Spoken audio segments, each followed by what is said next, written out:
I'm a world champion powerlifter. I took the title when I was 65 of the strongest drug-free man in the world for my age and weight.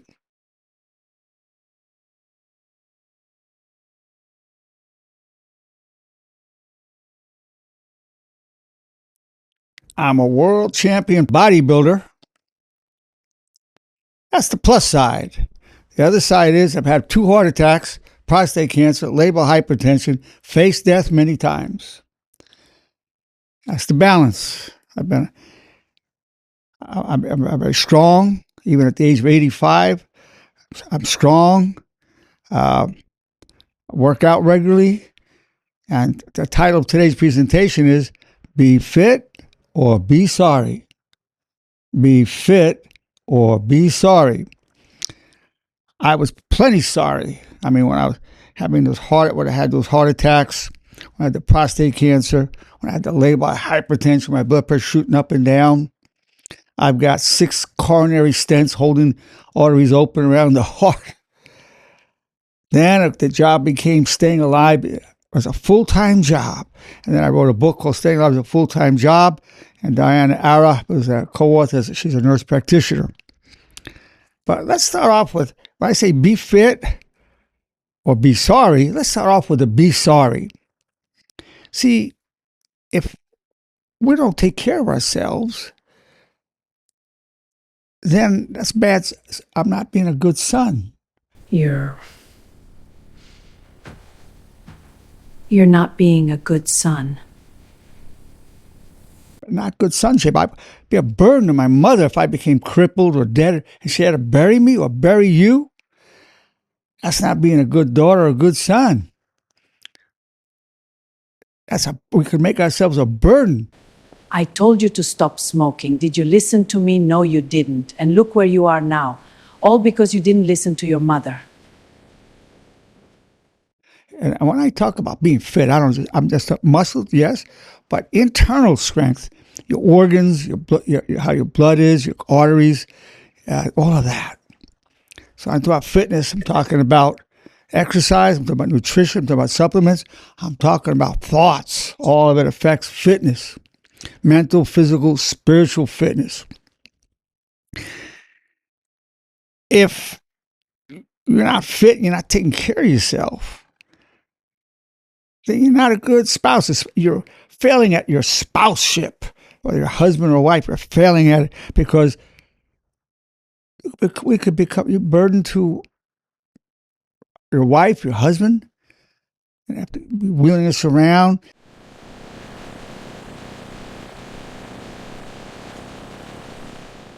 And we're not good citizens if we don't take care of ourselves and be fit. Why I say that? Because then we just swamp the hospitals, taking up beds and equipment and doctors and using the insurance. We become a burden to society.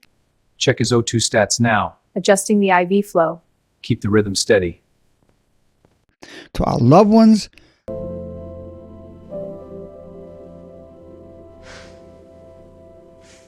So when I say be fit or be sorry, not only talk about our own suffering, but the suffering we cause our loved ones, the suffering that we cause society, the burden, the economic burden, the emotional burden, the stress on the whole system, the whole support system. So we're going to talk about how to be fit so we don't become a burden, and also honor demands that we be fit so we don't become a burden, and so that we can have a long life, a healthy life, a life filled with meaning, purpose, and love. I'm talking about true fitness. Now let's talk about muscles, because when you hear fitness, they say about muscles. Okay, that's good. What about the last 5 or 6 years or so? We came to understand that muscles are not only for functional use, for moving things or defending ourselves, whatever, or looking good, but it turns out that muscles are longevity organs. Muscles are longevity organs. What I mean by that, they secrete myokines, which have anti-inflammatory processes that fights the anti-inflammation. It's anti-inflammatory. All disease, whether it's cancer, diabetes, cardiovascular disease, starts with inflammation. And your blood work, one good index of that is called C-reactive protein, CRP. You want to be definitely getting that measured. And the lower the better. I typically keep mine about 0.2. Anything under 3 is good. Under 1 is better. But I'm like 0.2. So in terms of the internal fitness, this is a new concept for most people, the idea of internal fitness. See, when I was 65, at 65, I bench pressed 365 pounds drug-free. And C.T. Fletcher called it Nerenberg style. That is, no bench press shirt, no wraps, no scraps, no belt, just me and the weights. I did that when I had prostate cancer. And I did that 4 years after I had a heart attack. So you could be strong, you could have muscles, and you could be, but if you don't have the internal fitness, you could be dead. You could be strong, you could look good, but if you don't have the internal fitness, you could be dead very soon. I was close to dead. The signs were there, but I was going because I really wanted to achieve those world championships that I set. I set in 2 federations: the World Legion of Power and the the World Natural Federation League. So, in terms of building muscle, there's 2 aspects to it. You have the myofibrils, which is the actin and the myosin.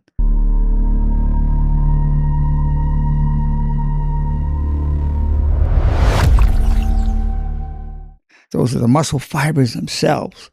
Now, that requires lifting heavy weights to compound moves: bench press, deadlift, squat, bent over rows, military presses. And you want to do 3 to 5 reps where you're fighting for that last rep. And that builds the myofibrils. And that lasts. If you stop working out, that lasts. That's why at age 85, I still have muscle, because I did that heavy lifting. Now, then you have the sarcoplasm, which is the energy fluid around the muscles. That consists of glycogen, ATP. It consists of the mitochondria. So you do reps on that. So if you go 15, 20, 25 reps, you're just pumping it up, and it's actually larger as you're doing it. You just pump up, but that won't stay as long. So that makes it look good, but if you don't do that for 2-3 weeks, starts shrinking. Whereas the myofibrils stay.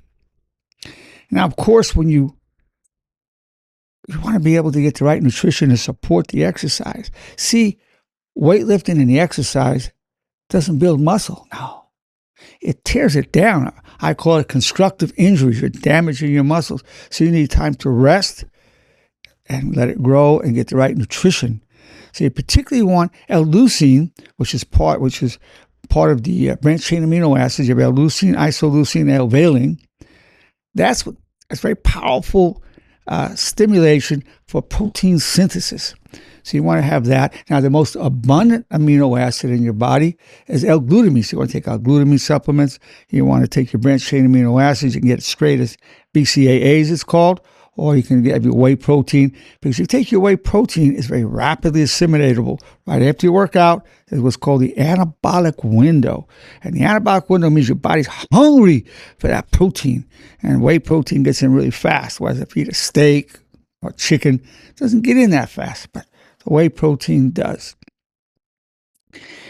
Now, you're having this coming in. You're building your muscles up. You're resting. Now, I developed this 20 years ago. I call it MME training.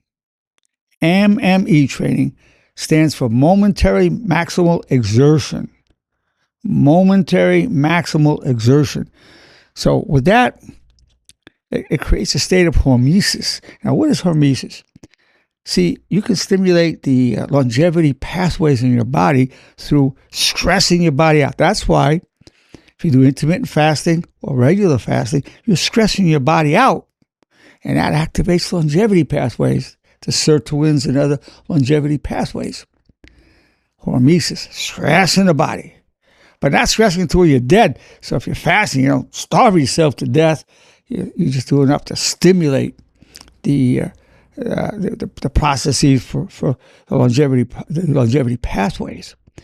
So another type of hormesis is people go from a hot sauna into a cold ice tub, and it stresses the body out.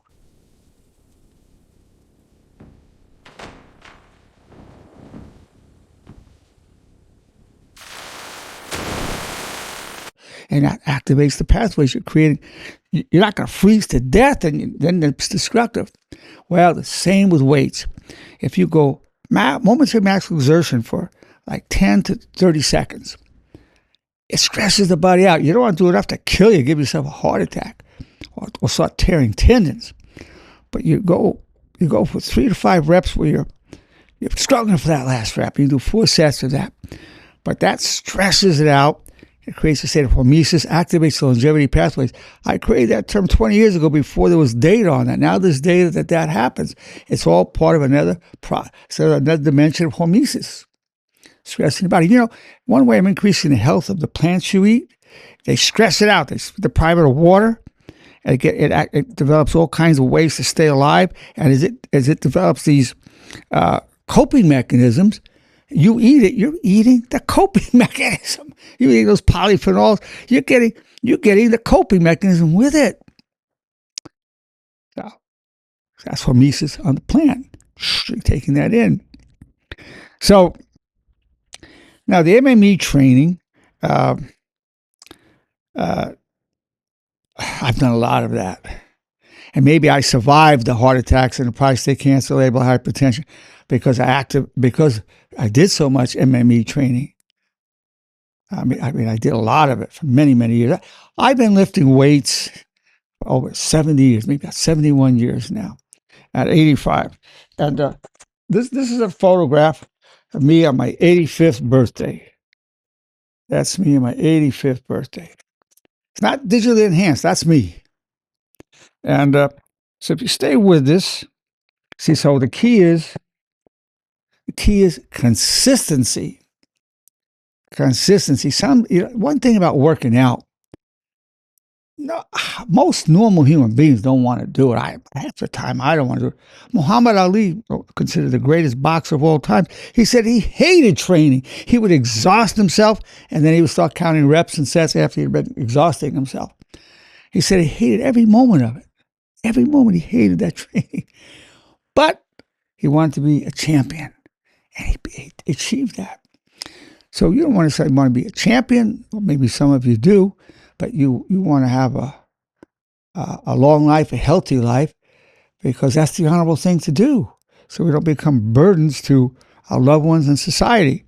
Remember, this is be fit or be happy. We're talking, when I talk fitness, I'm talking external and muscles, and also organs. So in terms of understanding organ health, by the way, you want to know something about Qigong, an ancient method developed by the Chinese for 4,000 to 5,000 years. So they found how to activate the organs and make them healthier. So for example, you want to activate your lungs, so you're hitting like this. Those are the spots. You want to activate your immune system to get the T cells going. You want to activate your thymus gland. Right in there. Like it's the thymus gland. You want to get your kidneys hit back here. So you hit these spots. You're actually activating. You're activating the organs. You're making them healthier. They have hospitals in China where there's no surgery, there's no medications. They just use Qigong to cure cancer and other ailments. So this Qigong has been developed for thousands of years. We need to take advantage of that. We're talking about be fit. So it has to do with external fitness and internal fitness. Key part of internal fitness, you could do the 5 rites. I do the 5 rites of Tibetan yoga, which activates the chakras, the energy centers, 7 energy centers. In fact, in my video called Dr. Nerenberg's 80th birthday message, I demonstrate working out, running, the cardio, Qigong, and the 5 Rights Tibetan Yoga. Now, so to be fit, and we talk about the internal fitness, blood work. If your CRP is way up 10, it means you got inflammation. Eventually that's going to kill you, because it's a sign that you're prone towards heart attacks, strokes, cancers, cardiovascular disease, diabetes, everything. It all starts with chronic inflammation. So you want to know how to keep that down. One way to take inflammation down is take curcumin, garlic, and ginger. Curcumin, garlic, and ginger every day together, the combination together. That's one way. Fish oil is another. Has the omega-3s. You want to take that 3 times a day. And for any of these things, you want to have vitamin D at least 5,000 units a day. Now, when you're doing your blood work, you don't want to be normal. Oh, no. You don't want to be normal. You want to be optimal. Optimal. Big difference. Let me give you an example. With vitamin D levels, you get a blood work, they say above 30 is normal. But if you're less than 50, you're going to die earlier. So optimal is between 50 and 80. If you hit 100, that's toxic. If you're under 50, you're going to have a problem. If you're under 30, you're really in trouble. So you take 5,000 units a day. I take about 7 or 8. But you want to get that 50 to 80 mark in your blood work. And you want to do your blood work 2 to 3 times a year, at least twice. I try to go about 3 times a year to try to balance everything. A lot of times one parameter, one of the readings gets out of whack. I have to do something on a natural basis, or sometimes I use allopathic medicine also to help me with it. So, let's take a look at blood sugar levels. For instance, they say normal on your fasting glucose levels under 100. But if it's over 95, you're more prone to diabetes, Alzheimer's, everything else. Optimal is 75 to 85. You want to get your A1C, which is an average of 3 months of your blood sugar levels. You want to get it under 5. You want to get your insulin level under 5. Optimal is doable, but you certainly don't want to go above 5.6 on your A1C. Very important, because your blood sugar affects everything. It affects your blood pressure, it affects all your organs. No, I don't want diabetes. Let's look at blood pressure. If your blood pressure, your optimal blood pressure is 115 over 75. 115 over 75 with a pulse of under 70. So let's say you have a blood pressure of 130. You might think, oh, that's not that bad. Well, you may not die of a heart attack or stroke, but you could have end organ damage. What end organ damage means? It could damage your kidneys, could make you blind, damage your eyes. So that's not being fit.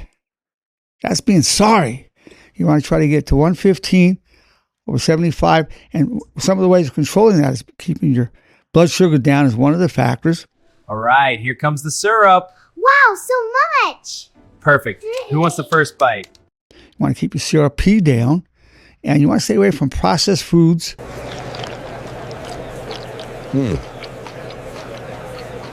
Of course I want to be healthy. Make sure you're getting your vitamin D and your omega-3s from the fish oil. These are some of the steps. And every day you're eating beans, greens, and berries. Beans, greens, and berries. Try to get some balance that every day. That's essential. Now also you want to have healthy thoughts, because just like your body gets toxins in it from environmental factors, from the foods that we have, just from life itself, from the metabolic processes, oxidative stress. Well, we have toxic thoughts that can age us. Chronic anger will do that. Heck, chronic anger, you're going to be more prone to heart attacks and strokes. That's a fact. So when we talk about fitness, we're talking about muscles, we're talking about strength, endurance, we're talking about your organs, and we're talking about your thoughts. So we have the 4 commands of honor. The whole honor system is meant to give you optimal thoughts. Optimal thoughts. The 4 commands of honor, the bridge, the laws of honor, all those are optimal thoughts. that help you detoxify the negativity. They found in a big study at the University of Maryland, 80% of people's thoughts are negative. 80% of people's thoughts are negative. 95% are recurring thoughts on a certain theme. 80%. So negative thoughts are natural to have. So there are two types of thoughts. You need to know there's two types of thoughts. The thoughts that pop in your mind but do not define who you are. Those are thoughts based on your genetics, family upbringing, societal norms. You can't control that. You can't control your genetics, your family upbringing, societal norms. No, you can't do that. But there's a second class of thoughts which you choose the thoughts. For instance, right now, do this with me. Have this thought 3 times. Ready? I wish you well. Have that thought. Now think it to yourself silently. It's a thought. I wish you well. Now I know you did it naturally, easily, and rapidly. Shows you have that control. See? That's a great power. Only humans can do that. No other species can choose their thoughts. They can problem solve, they get emotions, feelings, but they can't choose thoughts. You can, I can. A 6-year-old, if you told a 6-year-old to do it, he or she can do it. So that's a class of thoughts that you can choose. So when you're getting these negative thoughts, no problem. Don't fight it. Let it be. Just then balance it with honorable, constructive, positive thoughts, such as I wish you well. There are many others that we could use. And if you go to my other videos, you'll see what they are. So you have the power to balance those other thoughts. But I always tell people, do not fight the negative thoughts. Do not wrestle with it. You'll lose it. If you fight your negativity, you'll lose the fight. Just turn to a constructive thought. And then the other concept from the whole honor approach to therapy is knowing how to speak light into the darkness. Speaking light into the darkness. So let's say you're working, you're very worried. And let's say you believe in God as I do, which most of my people do, but not all. So you speak a little light into that darkness. You know what it is? God willing, I'll be fine. God willing, I'll be fine. Does it make the worry go away? Not completely, but you're speaking a little light into it. If you don't believe in God, you can say, I'll be fine. I'll be fine. Well, hopefully I'll be fine. So you're speaking, the whole key to detoxification is understanding how to speak light into the darkness, your own darkness, your resentments, your jealousies, your sense of inferiority, your sense of being overwhelmed. Oh, it's all anxiety, depression, panic attacks. It's all darkness. And you speak a little light into it. And then you balance it with constructive, positive, honorable thoughts. That's how you detoxify, mental detoxification. So when we talk about be fit or be sorry, talking about fitness in terms of strength, muscles, endurance, or we're talking about organ health and healthy thoughts. Healthy thoughts. I know you're not used to thinking about health in terms of thoughts. Healthy thoughts. Optimal. These are the best thoughts you can have. So then, of course, you want to, say for men, you want to get your testosterone at optimal level. The optimal level for men for testosterone is 600 to 900. When I was 80, my testosterone, without any steroids or any injections, my testosterone was 876, which is higher than the average 20-year-old when I was 80 on my 80th birthday. So the way to do that is you want to have pomegranate juice, olive oil, broccoli, lift heavy weights. That will kick up your testosterone. And if you want some more, you can take Tribulus, supplement called Tribulus. So you can do it without getting testosterone injections. You want to go to optimal levels. 600 to 900 for men. Now for men, when you get your testosterone up, you don't want your estrogen going up. So the way they measure estrogen in your blood work is called estradiol. Estradiol. You want to get that between 20 and 30. So if you're keeping your estradiol between 20 and 30, and you're getting your testosterone over 600, you're doing well. I keep my Estradiol, pretty well between 20 and 30. Sometimes it goes up to 35. It's not a problem. But that's where you want to be able to keep that. Now, to be fit in every way, you have to have your energy. So that means getting your adenosine triphosphate built up, because you have, and part of that is it's made of ribose and adenosine triphosphate. So you have a store of about, say, 900 milligrams of ribose in your body, but you use it up every 20, 30 seconds. Your body rebuilds it, restores it.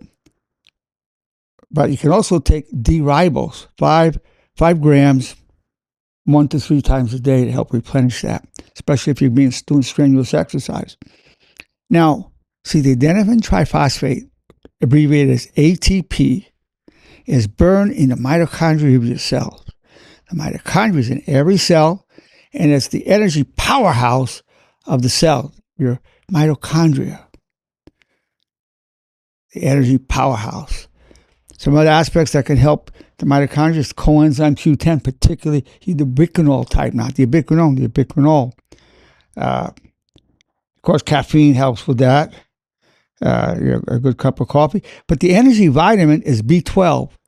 Now, a lot of the B12 you get is cyanocobalamin, not that bioavailable. See, when you take something, you want something that's bioavailable. Methylcobalamin is very bioavailable, the whole body. Adenosine cobalamin is available for the brain. It will cross the blood-brain barrier and get into your brain. So you want to be able to take your methylcobalamin, adenosine cobalamin. And that way, that's the energy vitamin. Now, keep in mind when it comes to exercise, keep in mind what I call Dr. Nerenberg's 4 laws of exercise. What are they? Never quit. Number 1. No excuses. Number 2. Number 3. The best time to work out is now. Number 4. The worst time to work out is later. Now, let's talk about what is a gym. That's what you say, I've got to go to the gym. Okay, no problem. But the floor is your gym. The earth is your gym. You're outside, you can be doing squats, push-ups, jumping jacks, whatever. You need to redefine what a gym is. See, gym is not a place. That's the wrong thinking. A gym is an attitude. An attitude.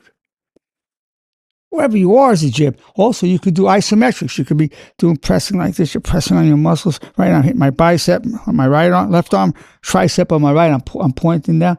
So you've got that. You can be doing it anywhere. See? It's an attitude. If you see a branch on a tree, you can do some pull-ups on it. You can go down and do push-ups wherever you are. A gym is an attitude. It's not a place. No. Now, then you can go to the gym in that building. Now, if you're lucky, it's close by. But if it's 15, 20 minutes away, you got 15 minutes there, 15 minutes back. Half hour gone just going there and back. Some people are lucky. It's just right down the corner, right down the block. So you want to adjust your attitude that a gym is an attitude. And once you understand that the floor, the earth, your own body, and your own body weight. See, you always have weights with you. I mean, you can get iron. Iron's great. I love iron. But your body, basically, when you're doing the isometrics, you go down and do push-ups, you do pull-ups, you do jumping jacks, you do leg raises, you do crunches. Whatever you want to do, you do your stretching, do your qigong, do your yoga. That's just using the body, with your body weight and body movement. Gym. So you want to say, I have to go to the gym. I understand that, but I want you to expand your understanding of the gym.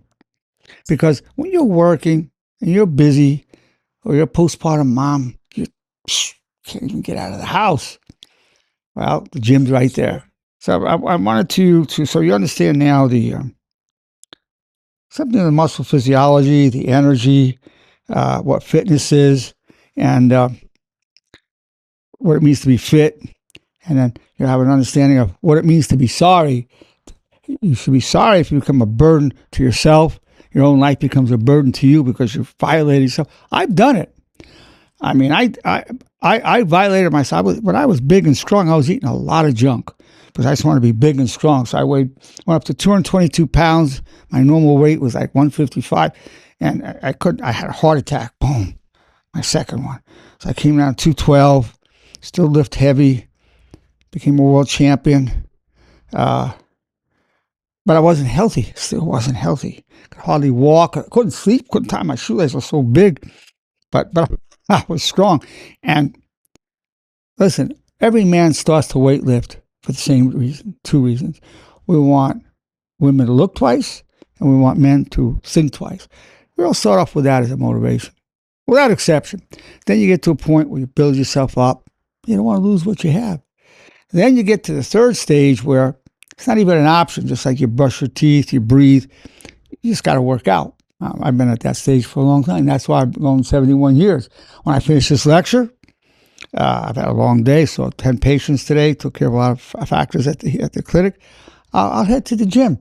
I'll go in. I might say, I may go in for 10 minutes. I want to tell you something. Consistency matters more than how much time you're there. You see? Consistency matters. Even if you commit to 3 minutes a day, 3 minutes is far superior to 0 because you can keep to it. You can keep to it. So I want to tell you, what is the best workout? I discovered the best workout. I'm going to tell you what it is. The best workout for everybody. You know what it is? The one you're going to keep to. If you don't keep to it, it was not the best workout. So if you do 3 minutes, it's easier to go from 3 minutes to an hour than it is from 0 to 3, because the hardest part about getting in shape is getting started, getting that momentum going. You got that 3 minutes going, and you say, you know, I think I'll do more. I'll go 5, I'll go 10, whatever. The consistency, the momentum. So I tell people, I'll tell my patients, say, do 3 push-ups a day, do 3 squats a day. Why do I go so low? Because it's something I know they can keep to when they're busy and they're back at work. They can do it. Of course, hopefully they're going to do more than that, but that's a lot better than 0. So when I finish here, I go to the gym, I'm going to go with the idea of doing maybe 10, 15 minutes and get out. The other day I did that after a long day at the office. Went in, boom, boom, boom, boom. I was going to go 10 minutes, well, I ended up going 20. And a buddy of mine said, hey, you leaving so soon? I said, yeah. I said, something's better than nothing. And he said, oh, yeah. So I came in, I hit it, but I go heavy. See, I go heavy. I do the MME training when I'm there. So you're getting a lot of benefit from the MME, momentary maximal exertion. You go heavy. 3 to 5 reps again, where you're struggling for that last rep. Well, this is a little bit of an overview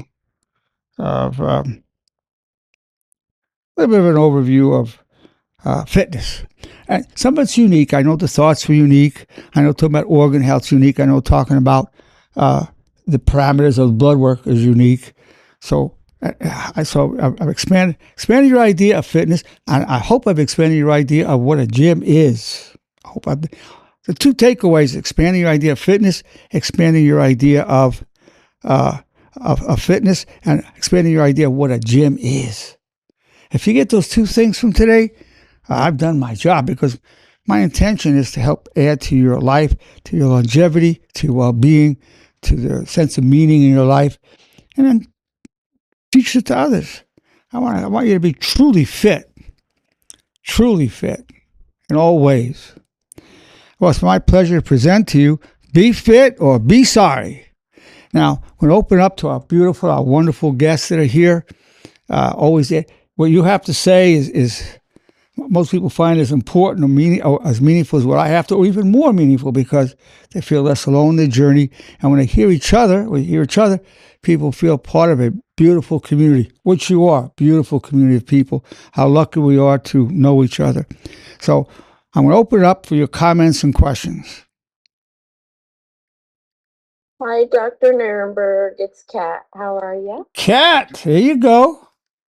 I think we spoke about this quite a few times. Like, for me, I love when you hold meetings like this because I did one of those, I think it's called Ozempic. Oh yeah. We all try to, because it's hard. Like when you have a kid or you're Hey, it's working. good. That's a good. As far as I know, that's a good medication. As far as I know. It was good, but it just like, but I was using that to just jumpstart me. But then you start like kind of, if you get off and you're not ready to get off, then you just gain all the weight back. And even my mom is doing better than me, and she is 72. She goes to the gym for 30 minutes. I was going with her. What was it? Let me Monday interrupt you one through second. Let Wednesday. me interrupt you a second. Did you stop going with her? I All right, did. now I stop, did. stop That's right what there. I'm saying. Yeah, Cat, no, yeah. See, I'm just that's a like falling off. no, Like no, when you Cat, say you have to like do it. Cat, listen to me. It's the wrong idea of the gym. Oh, I got to go to the gym. I said, what did I say the gym is besides going there? Where it's the floor, it's your body. Yeah, you do say that too. Like doing just those walks matter. The walks, push-ups, leg raises, squats, jumping jacks, tai chi, whatever you want to do on the floor, yoga on the floor. See, even it's such a foreign concept See? that's hard to get away from. I got to go to the gym. Yeah. No, you're at the gym. See? You're at the gym. You're You could so do right. you could do Seriously, you could squats do that at right home. now. Right now, you could be doing squats. As a matter of fact, give me 3 squats right now. Go ahead. Take your time. Do your 3 squats and let me know when you're done. My family's gonna think I'm crazy. All right, all right, all Let's right. do it. Do it. Do your 3. Do it right now. Okay, do your 3. I'll wait. I did. All right, you did I it. did. Well, And there it you felt go. good. Well, now you're at the gym. See, the gym was right there, the floor. You just did 3 squats. Yeah. And So let me tell see, I even forgot what I was saying because you said that. It's so true. Like you you, just get just in that proved, mindset of the Cat, gym, the gym, the gym. Cat, you just proved that you're in the gym. You just proved it. Is there any doubt in your mind? Maybe even how I took the back of my whole car seat out. I was out there sweating. That was the gym. I That took it that out and couldn't get it back absolutely in right. absolutely. That's part of it. You had to work out your bending, your twisting. But in terms of deliberate exercise, you just did it. By the way, ladies and guys too, the most important leg muscle, the most important muscles for longevity are your legs. Because what happens when people get to be older ladies, older men, people fall, break their hips, and that's the beginning of the end. Keep your legs strong. Long life associated, number 1, with leg strength. Number 2, grip strength. You want a strong grip. The way to develop a strong grip, a lot of people have these squeezes. That's good. The main way is you hang. You're hanging. You get somewhere you can get your feet off the ground and hang a little bit as long as you can, or even if you have some weights hanging on you. But hanging will develop your grip strength better. I had a world record when I was 70 of 261 pounds per square inch. I would do a power grip. My record to date is 255 pounds. I'm going to go for another record today with my witnesses here. See how it goes. But I'm strong. I'm feeling it. Oh, I'm pumped. All right, 261 pounds. And a grip strength. Because I did a lot of hanging. In fact, I did what's called a power hang. You have to do for 4 seconds. I did it with 310 pounds hanging on me. 1, 2, 3, 4. 310 pounds. I hung for 4 seconds. But my grip became so powerful from that. So, leg strength, grip strength. Now, a lot of people, especially guys, want those show muscles, the bicep, the triceps, the forearms, whatever, the neck, traps, the show muscles. But their longevity is tied to the legs. So that's what you want to, that's why I asked you to do 3 squats. You just proved, all of you listening right now, all of you are at the gym. You put that in your head, gym, and then half of the time I'm wasting my money on it. Listen, but I don't want to let it go. I'm just like fighting for my life listen, for either side. 50% of people sign up for a gym and don't use it. Like the I gym. only fight for mine because it has a pool, and I live out here in the desert. And Well, I'm the like, I might want to make it to the pool. pool, that's an excellent exercise. But listen. I That's finished, it. I was lecturing today, presenting to you a new concept of the gym. And then you right away fell into the era of thinking you have to go to the gym. Even hearing me just 5-10 minutes ago, you still fell into it. That's how alien this is. You're a very smart person, and you still fell into it Yeah. because you said, "Oh, I got to go to the gym." Well, you're standing in the gym, and you proved it because you did 3 squats. It's true. Can't even do it for myself sometimes. Well, it's just a matter of remember you're in the gym. It's Well, I a very appreciate foreign that. concept. No, listen, it's a pleasure to have you speak. It's a pleasure to know you. I respect you a lot. This is Giovanna. Giovanna.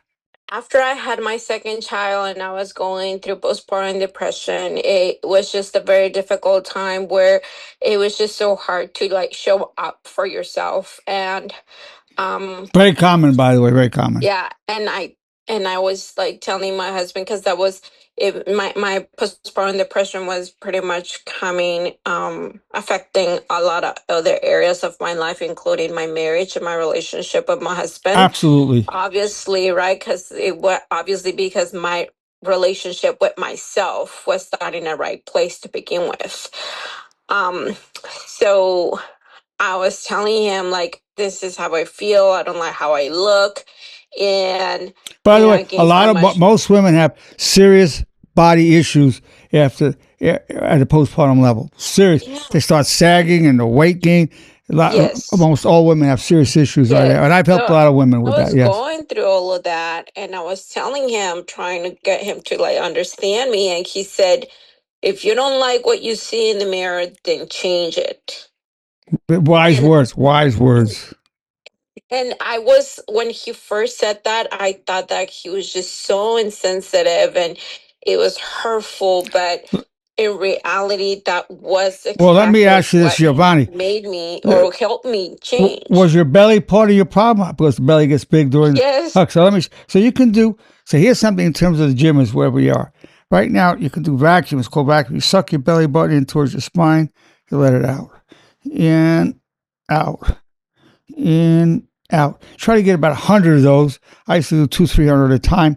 Stop doing them for a while. I got to start them, but that will strengthen the intra-abdominal muscles, which will then shrink your belly by about an inch.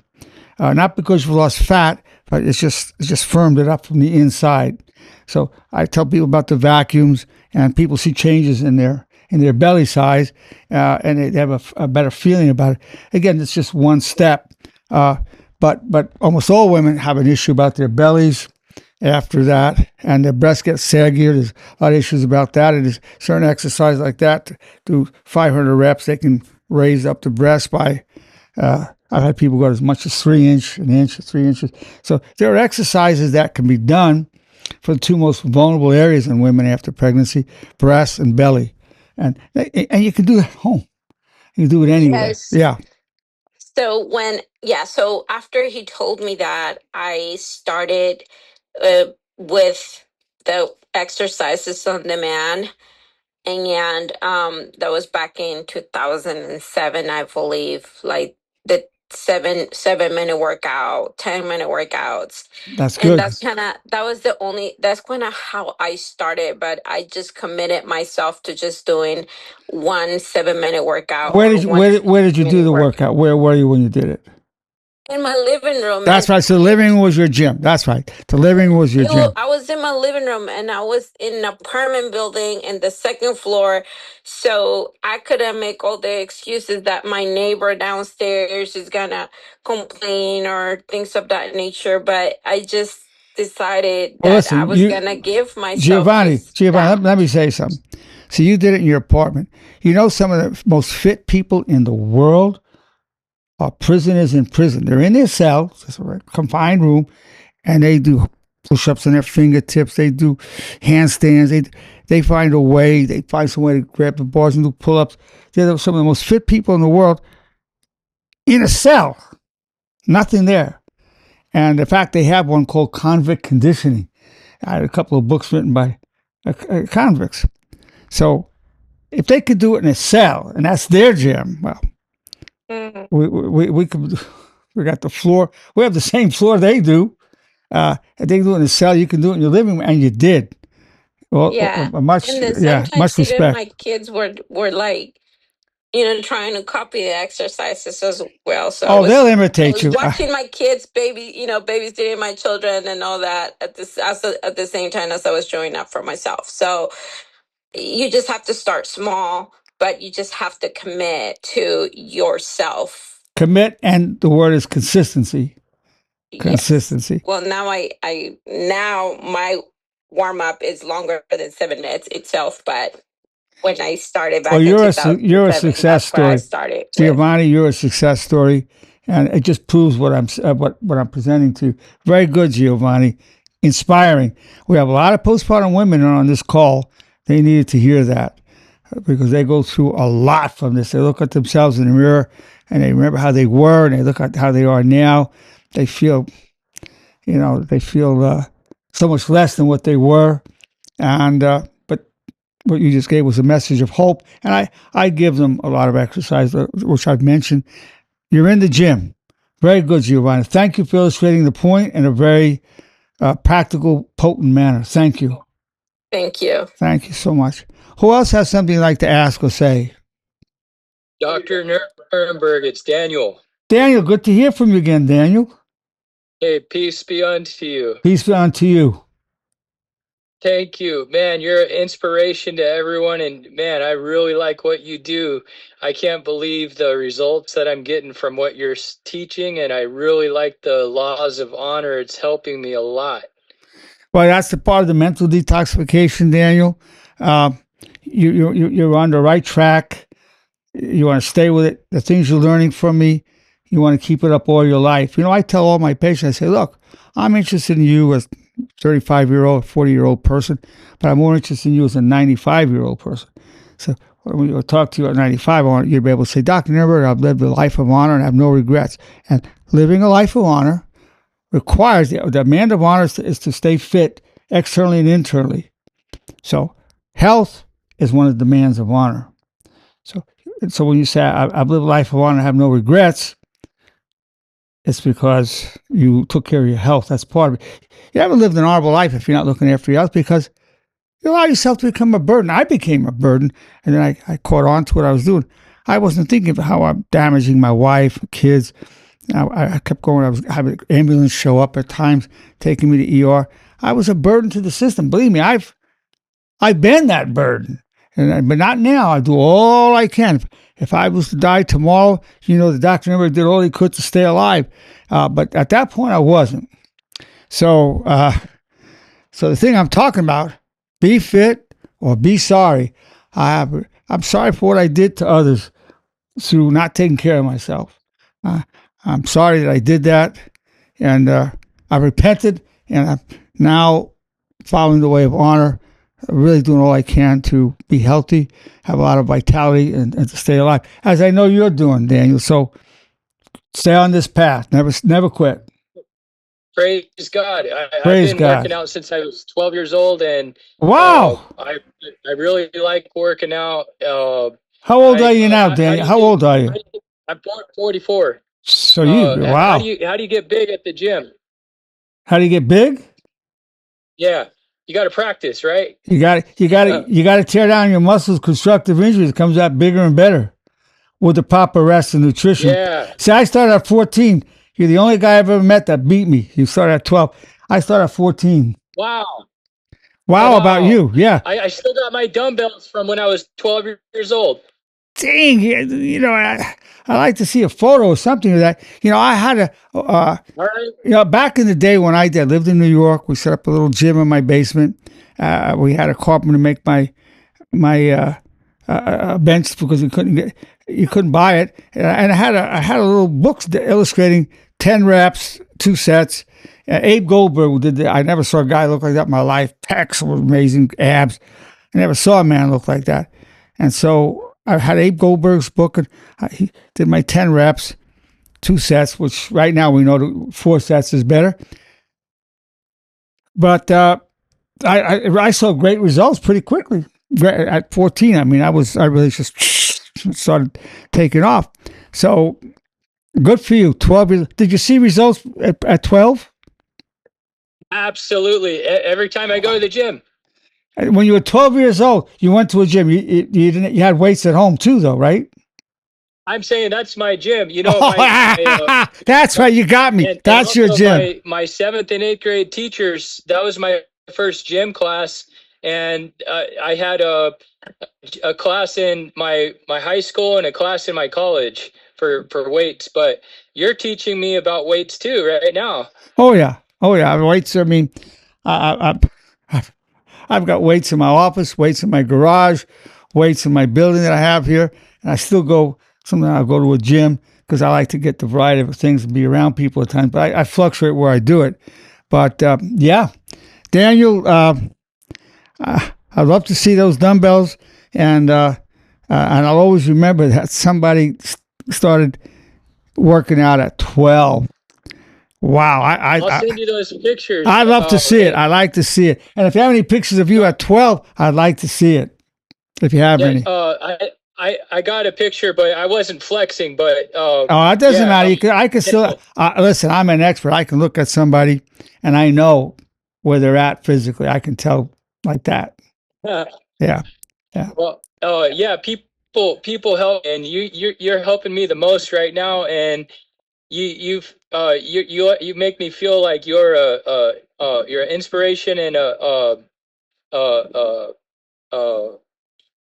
you're a very very good influence on me and in my life, and it's called where you have someone that you talk to, and they're a good positive influence on you. I'm trying to remember the name. Well, mentor, being a mentor, okay. mentor. Yes, exactly. Hey, listen, I want to tell you something, Daniel. Let me tell you.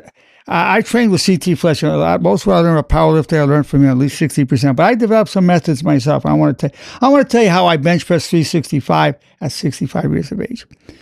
Keep in mind, I want to know everything. I want to tell you right now the secret that I came up with. See, when I was in my 20s, my best bench was 255. At 65 was 365. But here's how I did it. See, the part psychologically, there's a psychology to it. Is when you get the hand off the weights, if it feels heavy, you don't want to go, oh my God, this is heavy. You don't want to, if you go, oh my God, it's heavy, you've already lost. So here's how I beat it. I have a Smith machine in my own gym, and I put these little arms that hold the weight so I don't have to twist the bar.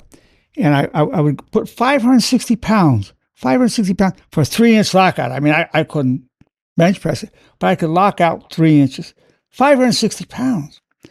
1 rep, rest, 1 rep, 560. Now, so I got number one, I got used to seeing all those weights on the bar. That's intimidating.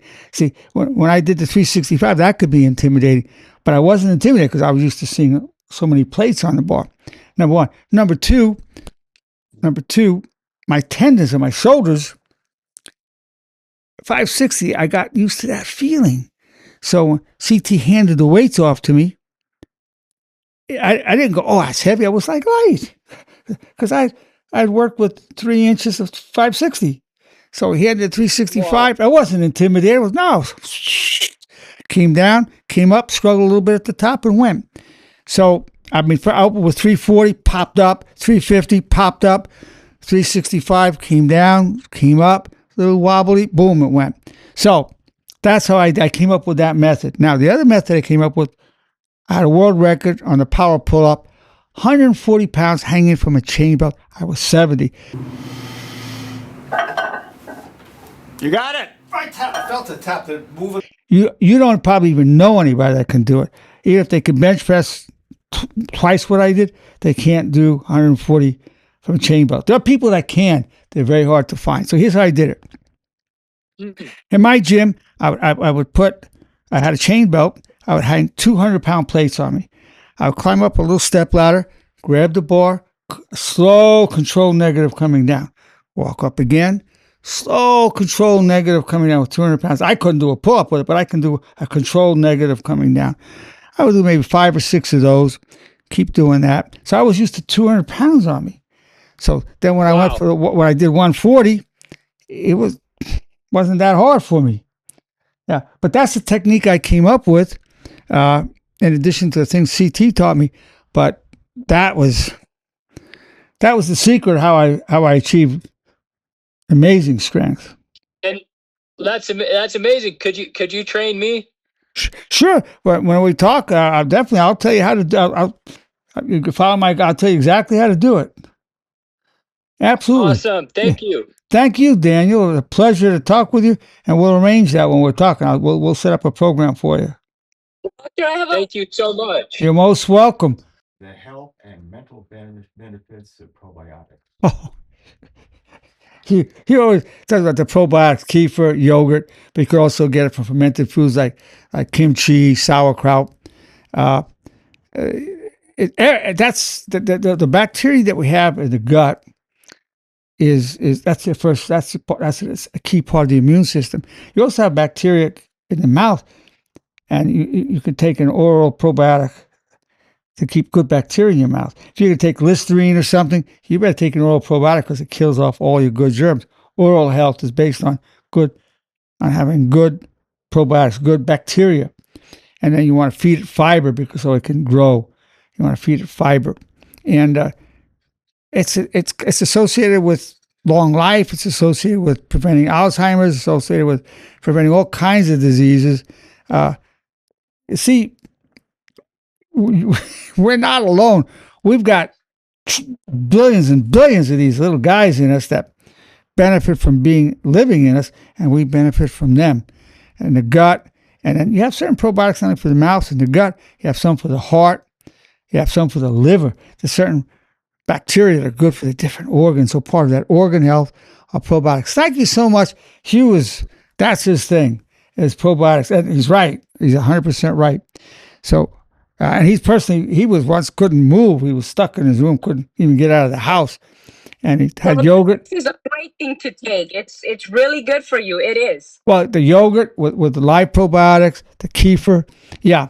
Get the one that has so I think the yogurt, some of the yogurts that you buy, that I forgot. Well, the Greek yogurt has the live culture more likely to have. By the time you Doc, it doesn't have but the ones that they sell at what is it, the that market, I forgot. Anyway, it's Whole Foods or whatever. Yeah. No, the other one, not Trader Joe's. Oh, the Sprouts and Sprouts. Yeah. Okay. They sell them at Sprouts. They're white little containers, this little. Yeah. And they're milky, and those have live, really live $6 for a little. Well, that's excellent. The one that has the greatest concentration is kefir. I like to get the one from Trader Joe's, goat kefir. It has more probiotics than yogurt does. But then also you can get it from sauerkraut and kimchi. You can get it from fermented foods as well. Thank you for mentioning, and thank you, Hugh, for mentioning, and thank you, Miriam, for bringing that up. Absolutely, this wonderful, wonderful, wonderful, wonderful. Well, Hi, Dr. Nerenberg. It's Cheryl. Cheryl, it's a pleasure to hear from you, Cheryl. Thank you. I just wanted to, let you know before I say my piece is that you put a lot of us people that are half your age to shame, honestly, when it comes to health and well, I don't want to put you to shame. I want to inspire you. That's my goal. Right. I mean, just that your energy at all, is just that is very admirable. Well, thank you. Thank you. It's a full-time job for me to stay alive. It's full-time for my full-time job for my wife keeping me alive. So, and to the grace of God, I'm still here because I almost died a number of times, and I'm still here. And fortunately, I am, because if I would have died in my 40s of a heart attack and when I'm in my 60s, I really hadn't come into the full blossom of the knowledge I'm bringing to you. So God kept me here for a purpose. Thank you for that, Cheryl. Thank you so much. Say hi to Rick. Good. Yeah, thank you. Okay. Well, listen, it's my pleasure, my great delight and pleasure to talk to everybody, to have the opportunity to present this to you. Be fit or be sorry. Happy birthday to you. Happy birthday to you. Happy birthday, happy birthday, happy birthday to you. Hi, I'm Dr. Arnold Nerenberg, and it's my pleasure to be here with you. Today is May 16th, 2021. Today, I'm 80 years old. I'm so glad I made it to 80. There were times when I wondered if I was going to make it, and here I am. So I want to demonstrate today to you, and this is really a celebration. I want to demonstrate some things, but it's really a celebration of my 80th birthday. And I thought the way to celebrate would be to show the Qigong, the yoga, the breathing methods, some of the supplements that I take, and some of the weightlifting, the different aspects that I do to promote vitality and longevity. Hopefully this will be of benefit to you and your loved ones. Now, what I'm going to start with is when I first wake up in the morning, I'm going to show you a little bit of some Qigong breathing that I do.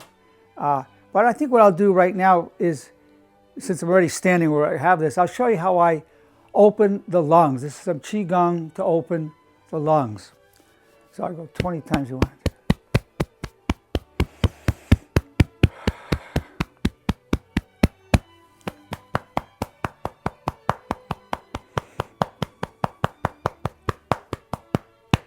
So in the mornings when I get up out of bed, I start off opening my lungs up. The different meridians, the whole aspect of Qigong is working with the life force energy through the breath, and also through working with meridians, unblocking them. It's really a way to strengthen organs. Now I'm going to do the kidneys. So I rub over here, and then hit that. I use 20.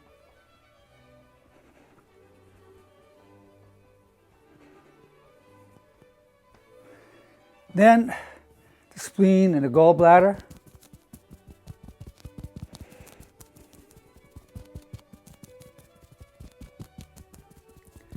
Then the thymus gland, which produces the T cells, which is part of our immune system.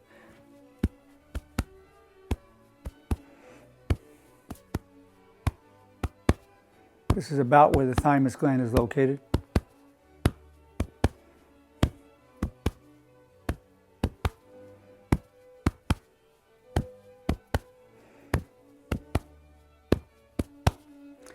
Now you want to keep the intraocular pressure low within the eyeballs, otherwise you can end up with glaucoma. So I'm going to show you how I do this. First I open my sinuses, then I do some Qigong to open the ducts to go into so they can empty out any pressure from the aqueous fluid. So first I start with the sinus.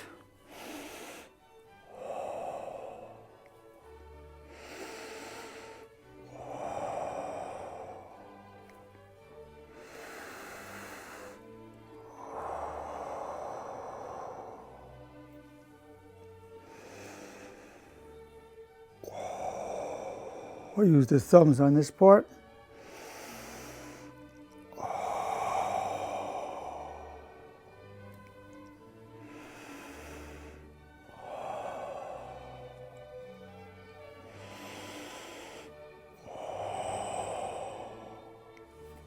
Now for those who have tinnitus, some ringing in the ears, I'm going to show you an exercise that I use because I started developing that in the last 6 to 9 months. So you push in over here.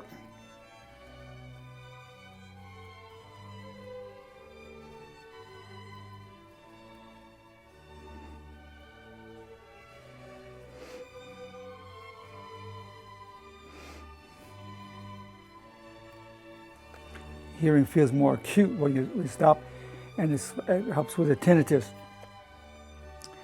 Then to get the whole the organs, colon, the intestines, liver, go that way, and that way like that.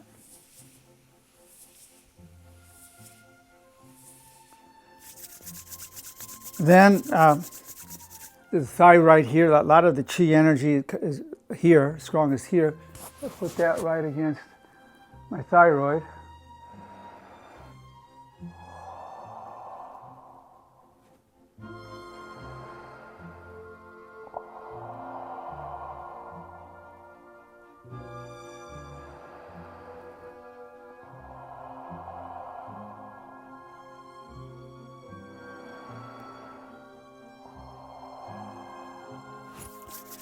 Then I had a heart attack when I was 61, so I do this one to visualize the arteries being wide open around the heart.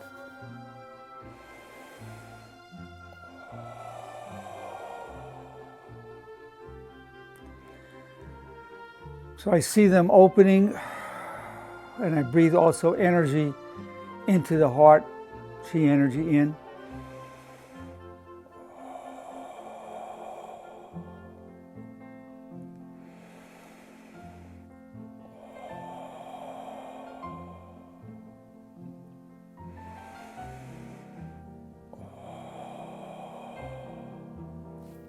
And I had developed a mild case of asthma and COPD about a year and a half ago.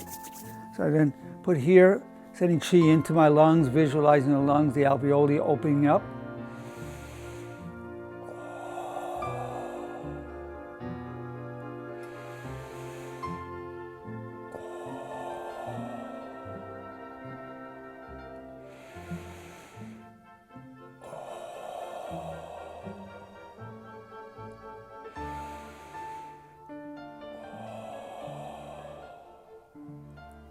Now we'll try to do diaphragmatic breathing where I'm extending the diaphragm and inhale through the nostrils, which then brings in some, activates nitrous oxide release into the arteries and opening the arteries up.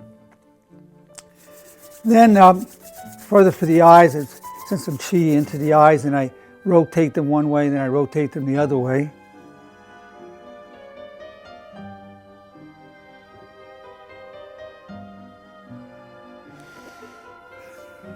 Now, so that's Qigong. It's also called Chinese yoga. You have the yoga from India, which is, I do the 5 rites of Tibetan yoga. So those are to activate the energy centers, the 7 energy centers. And then, so I start off with the spinning. Do that 4 times.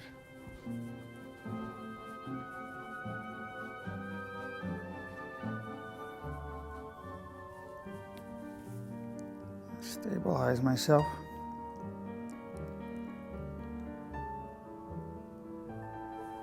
So that's starting to open the Qigong. Now, what I'm going to do now, I'm going to show some more breathing exercises to do. These are directional on the Qigong. So this one is facing west, and this one is for the breathing and for the shoulders because I have a torn bicep tendon here, supraspinatus tear. So this is then for the shoulders, and I'm doing the breathing as I do it. Legs, feet, shoulder width apart, turned in a little bit. Keeping your eyes on the hand going up.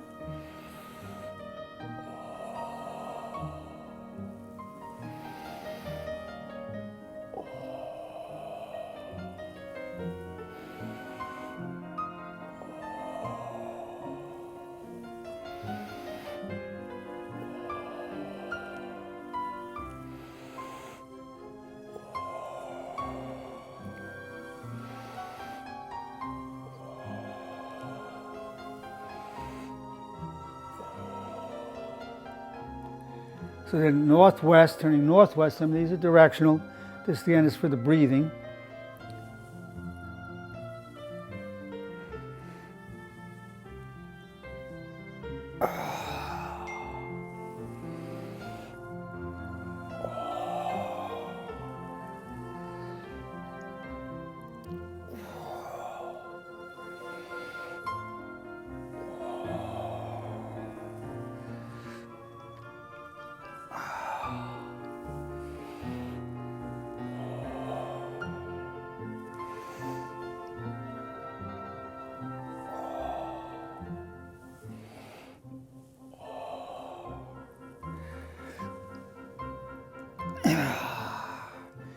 Then I do some, what's called knocking on the doors of heaven. It's a variation of also working on the kidneys.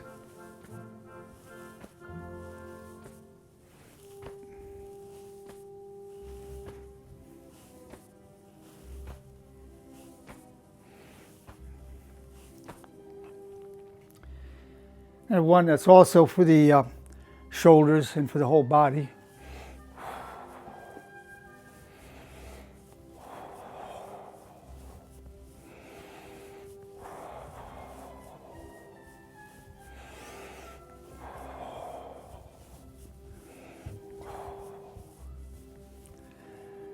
So those are, I'll do them throughout the day.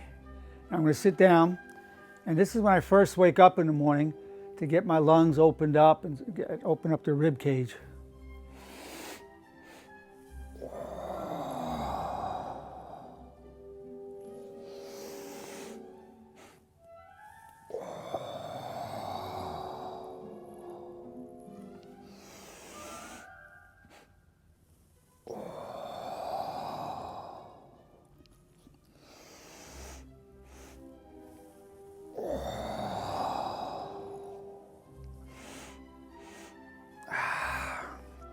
This is the one I do for the spine.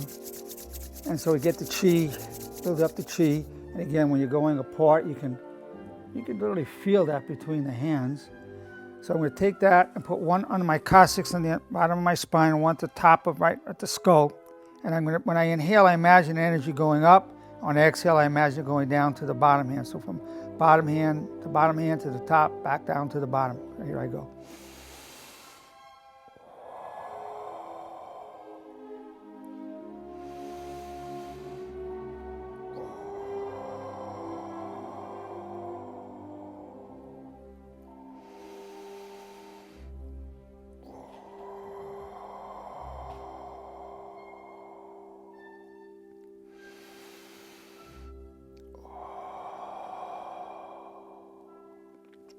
So I can kind of feel through imagination or reality that you can feel something going up and down the spine.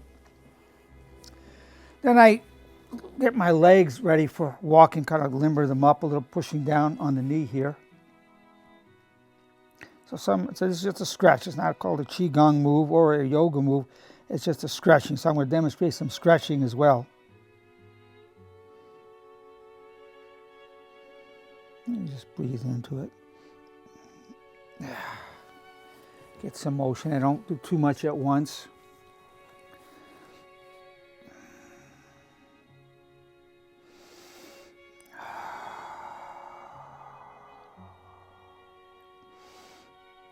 There we go.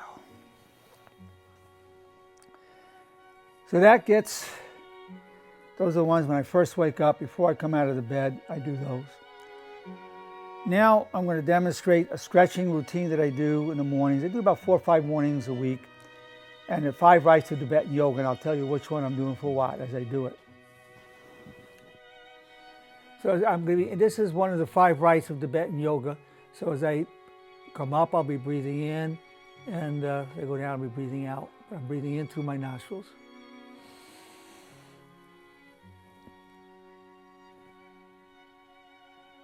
Head comes up.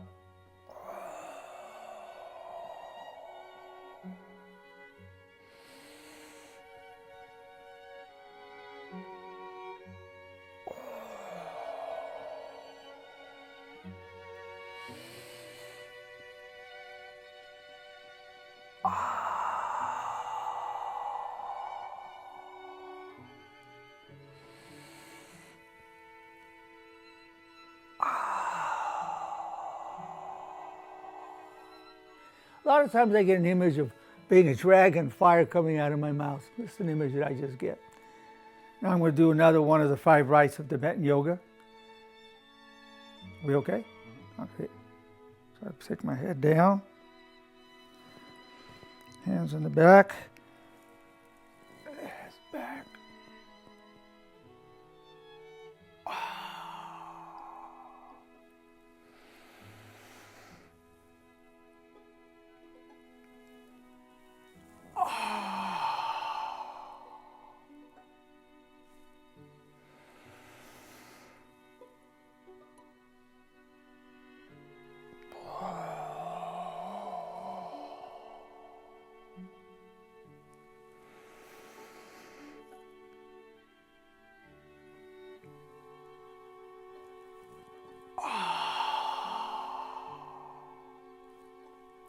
Now I'm going into a stretching routine for lower back, because I had lower back issues over the years. So I'll come here, and then here, and then lean over here, stretch out right along the whole area here into the lower back.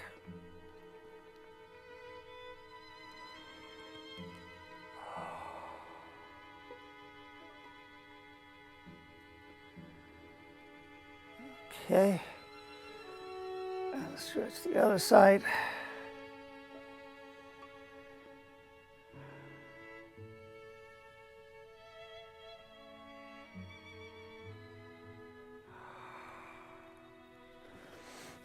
Come to the chest.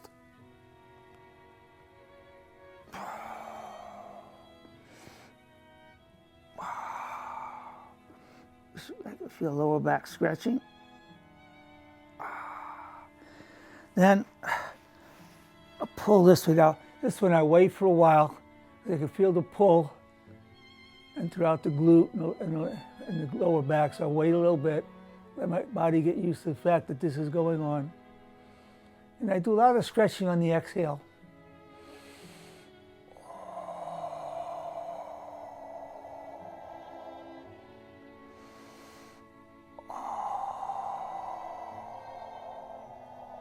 Pull in, and that takes care of that one. Yeah.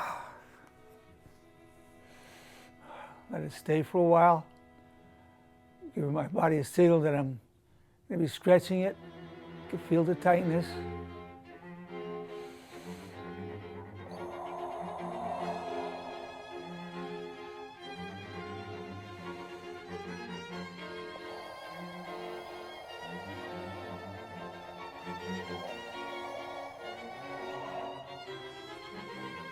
Yeah.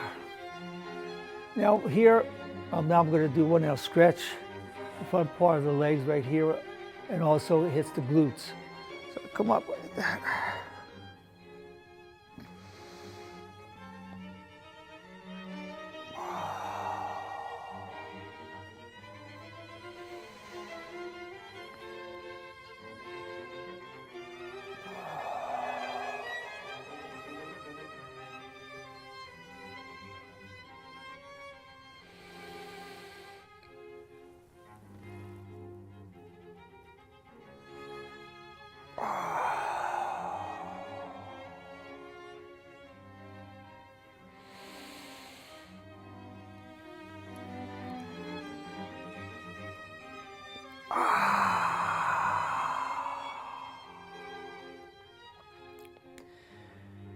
Now I'm going to go into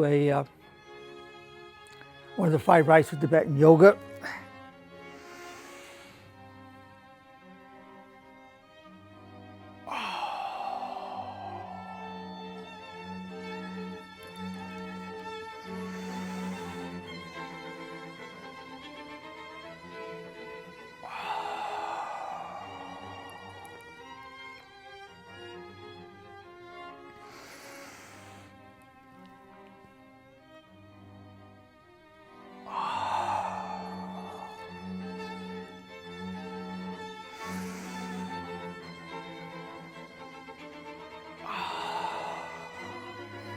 That's one of the 5 rites of Tibetan yoga. I do a little stretching.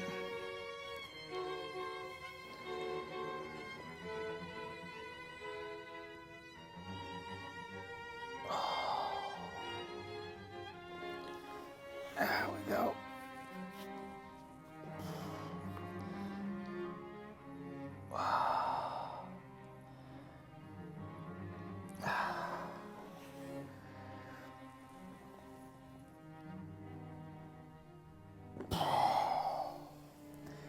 Then go into a stretch that opens up the inside of the inside muscles here.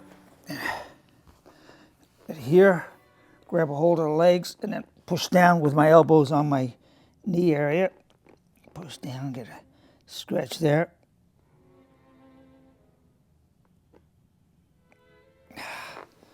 Now I'm going to go into one of the Qigong moves called the turtle.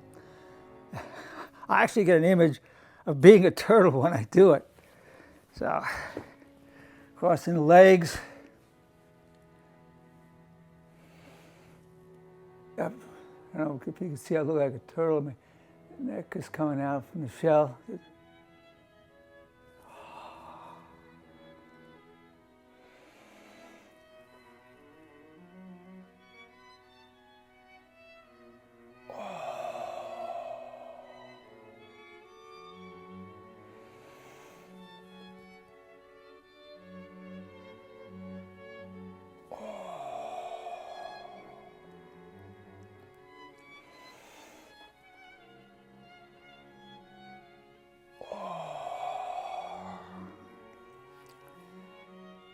Okay, now I'm going to do a stretching routine that's meant to put the coccyx, the bottom of the spine, back in place. So sometimes mine pops out, so I do a special stretch to get the coccyx back in.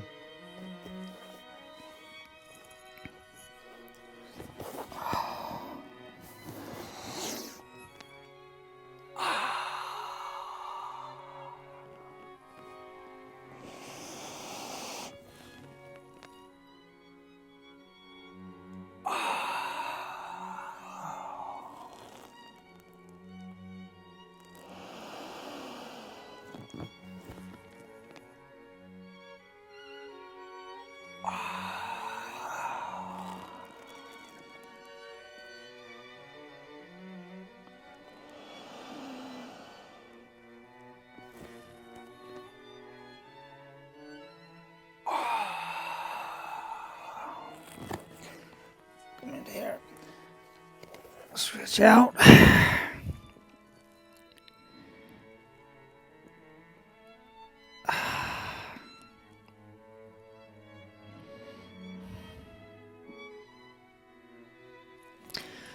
Now I'm going into the last of the 5 rites of Tibetan yoga.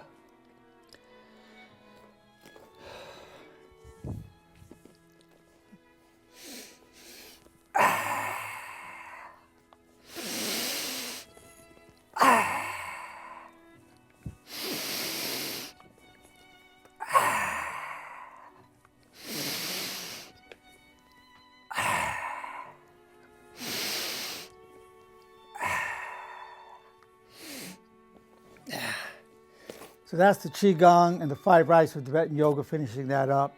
Now we're going to go into some more traditional weightlifting, some sprinting, and the rest of my routine that I do.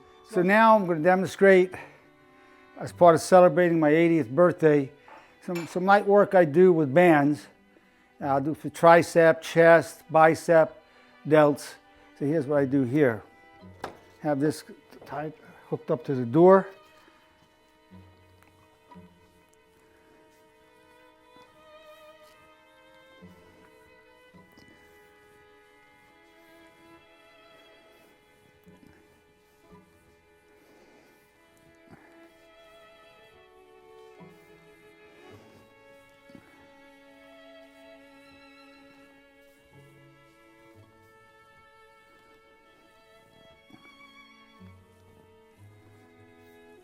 So just warm it up. Then I go into some tricep work. Further back I go, the more the tension is.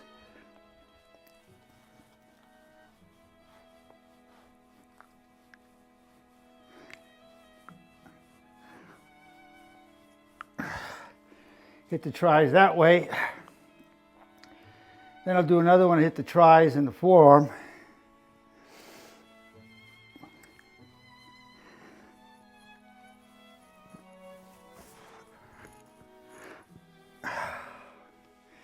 Now I'm going to do the biceps.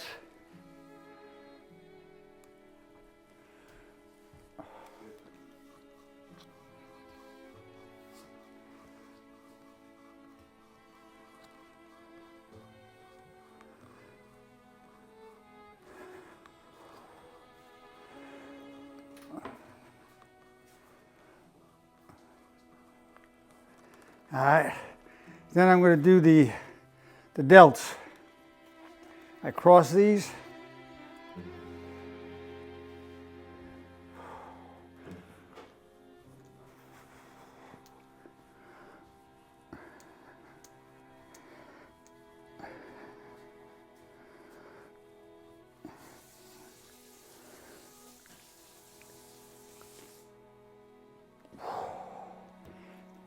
That's just kind of get the muscles warmed up.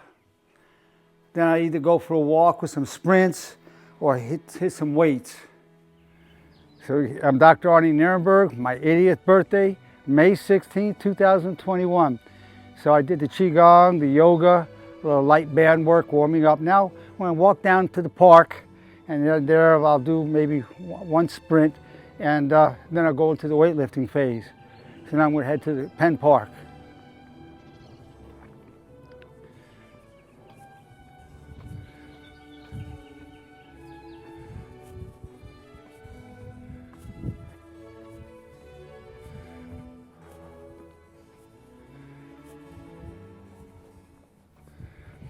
It's a little cold out today, so I have my jacket, my hat on. So I'm going to do a little Qigong, bringing in the Qi energy. The trees have energy, the air, the grass, the earth. And the idea is to bring that Qi life force into my body and bring it into yours when you're doing this. So this is one of my favorite trees. It's like a friend of mine, this tree.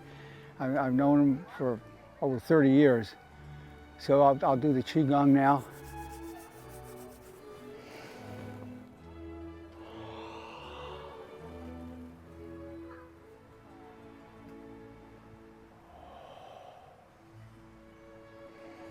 Then TM a few inches beneath the belly button.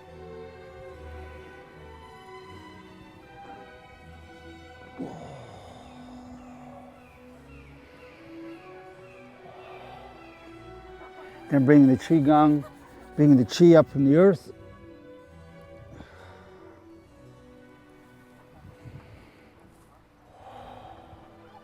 Over the body.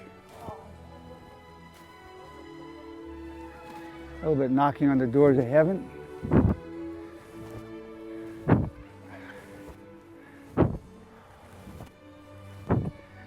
Then I come up the tree,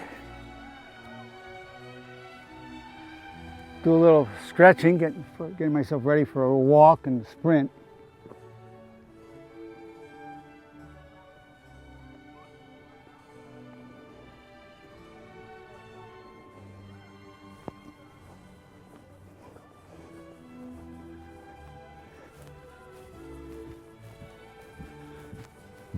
There we go. Now walk and come back and take a little sprint.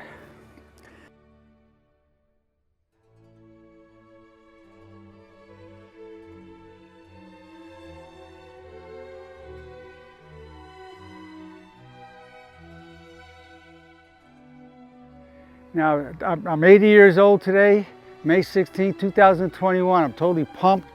So I've done my Qigong, my yoga, my stretching, a little band work.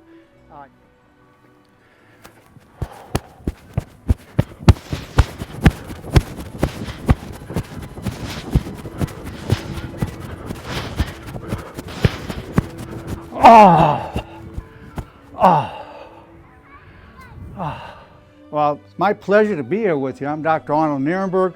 Today I'm 80 years old. I'm in my gym. We call it the Hole in the Wall Gym. So I'm going to start off, and I'm going to go to the weights. I'm going to start off with leg presses, about 315 pounds. It's a straight leg press, so it's harder than the slanted ones.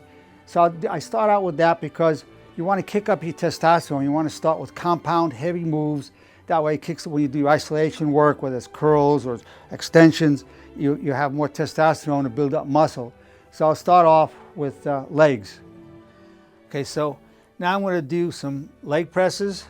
Then afterwards I'll do some calf extensions. So I'm just going to hit the thighs, then I'm going to do the calves. We're doing an extension. So it's about 315 pounds straight up as opposed to the incline, which is easier.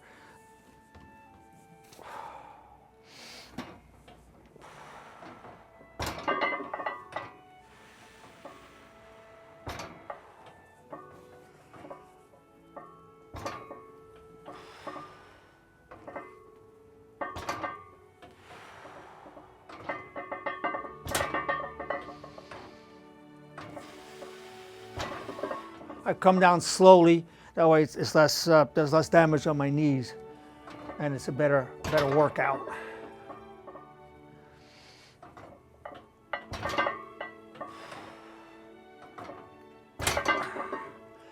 I had a partial meniscus tear in here, so I'm careful with this, but I've had that some years ago. I've had a full bicep tendon tear here and supraspinatus tear and a partial tear here. So, and those were all predisposed by being on statin drugs.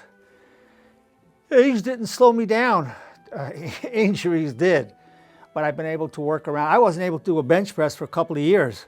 Now, you know, I can do a plate, maybe above a plate, maybe my body weight of 160, but I don't even push it. I'm just thrilled that I can do anything because it used to hurt like heck with my injuries. When I was 65, I did 365 on a bench press, and now I'm a health builder. The goal is to stay alive and consider myself not only a clinical psychologist, but also a longevity and vitality coach. That's what I do. All right, now I'm going to do calf raises here.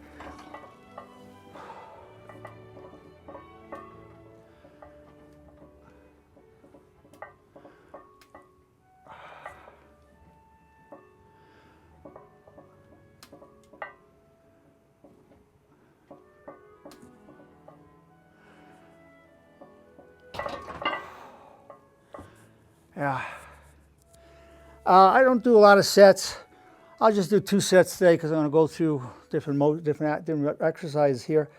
So I'll do 2 sets, and I usually do between 2 to 4 sets of my exercises. So now I'm going to then go ahead and do the leg presses again here.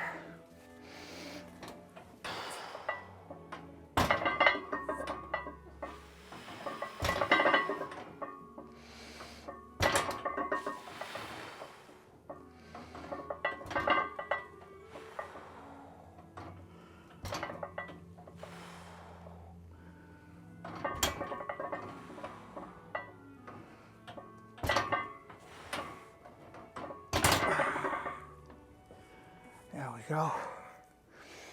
So then I'm going to do some calf raises. I'm going to let them go, my calves go way, my toes come way back. I get a good stretch on the calf. Then after I get up, I'm going to do some stretching out, stretch out the calves. Keep the fascia looser on the muscle.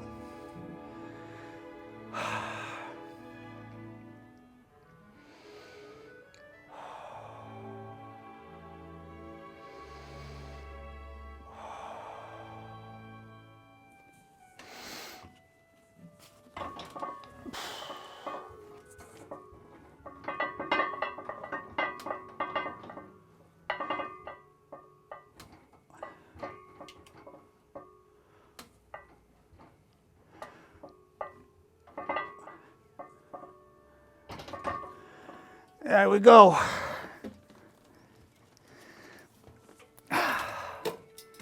So I have an elbow injury, but it's healing up pretty nicely. So I wear this to help with that.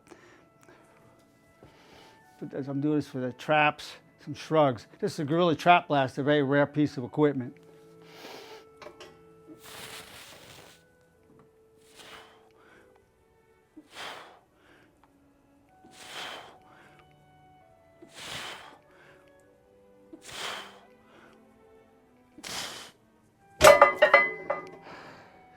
Okay, so now I'm going to do some of the delt work.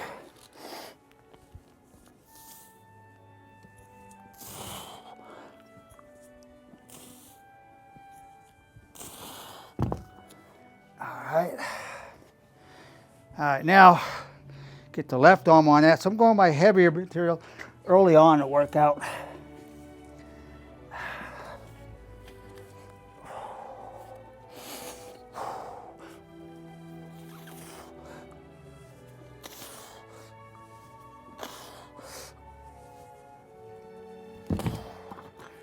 Well, now I did a little warm up, and I'll be lucky just getting 1 plate with all my injuries. How to get used to that idea. In fact, I'm just thrilled that I can lift again without it being excruciatingly painful, which it was for years with all the injuries. So let's see how she goes.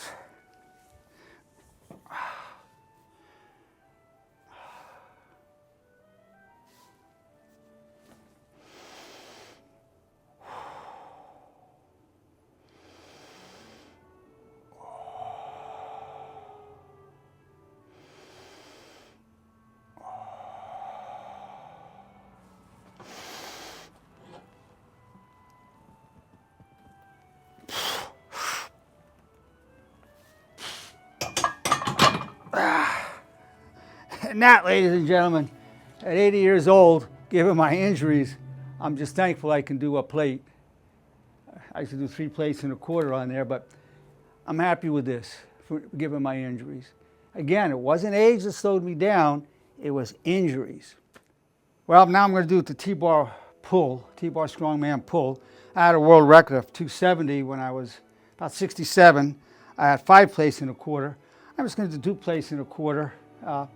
I'm 80 years old, and my goal now is I'm a health builder.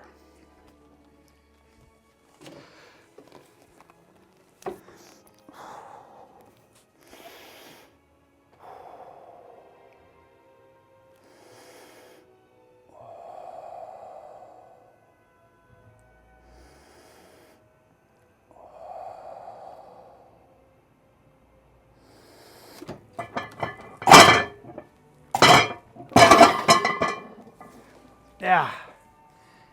So, just a couple of reps with that T-bar pull. Now I'm not going to do all my exercise that I do, but I'll give a good sampling so you get to see some of my workout routine. So let me do the qigong, the yoga, the stretching, the sprint, some of the walking. Let me do some bands, just getting my joints just lubricated and going, and then some weights. So now I'm going to do some sit-ups. I'm not going to do the 3. I just want to get through the workout. But I might just do 1 set of sit-ups and some leg raises and then some twists and call it a day. But I'm feeling good. I feel great. Thank God the vitality is there.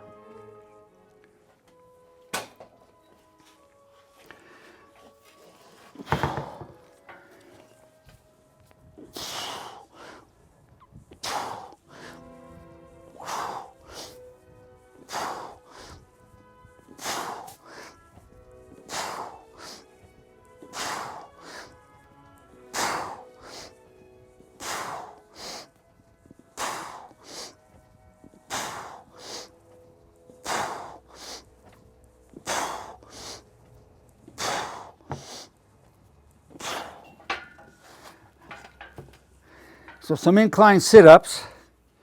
Now I'm going to do some leg raises. And I'm not looking to max out. I'm just demonstrating what I do. And then I'll do some medicine ball twists. Here we go.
Yeah.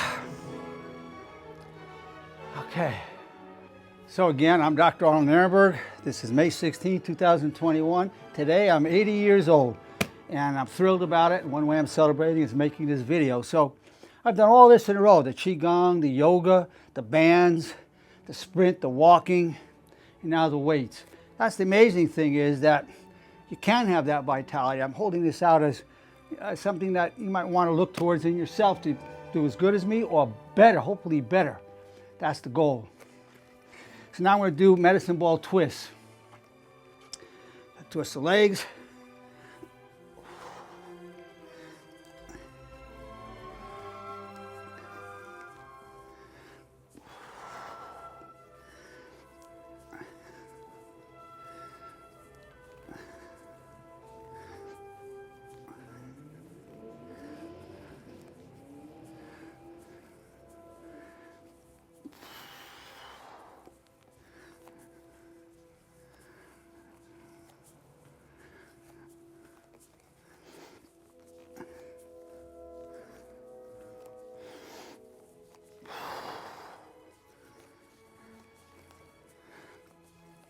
practice hitting the obliques on that.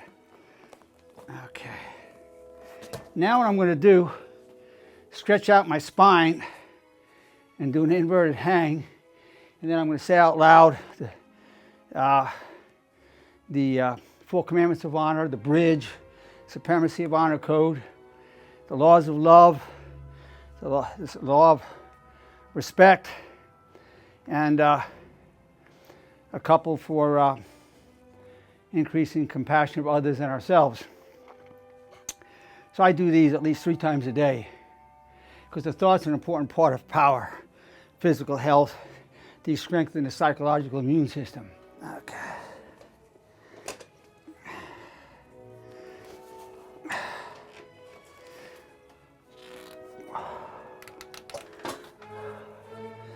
God, your wish is my only wish. I wish you well. I take full responsibility for co-creating my reality and my problems. I'm grateful for the power I gained through hardship. What's the most honorable thing to think, say, and do? Extreme respect always. God willing, I'll come back stronger than ever. What's the best true story I can tell myself about this problem? I refuse to react to negativity. I respond only to your vulnerability. I refuse to react to my negativity. I respond only to my vulnerability.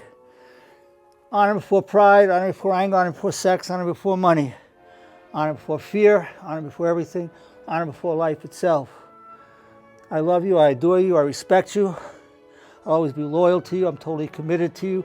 You're my first priority, I'll do anything for you. I apologize, please forgive me. I was wrong. I've not always lived with honor, but I will die with honor.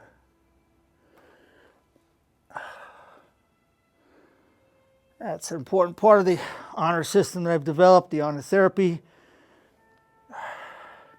that I teach to myself, my loved ones, my people that I see in therapy. I call them my patients, but also call them my people.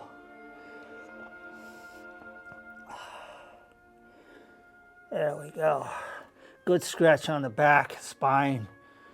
Keep the spine healthy. All right. Well, thank you for allowing me to show you the way that I do things. And I really hope sincerely that it's of help to you, inspires you in some way, give you some ideas for yourself. And Dr. Nerenberg's 4 laws of exercise. It took me 60 years to articulate this. I've been lifting weights for 67 years. Never quit, no excuses. The best time to work out is now, and the worst time is later. Remember those 4 laws of exercise? Dr. Nerenberg's 4 laws of exercise? You'll always be fine. You can change over the years what you do, but follow those 4 guidelines.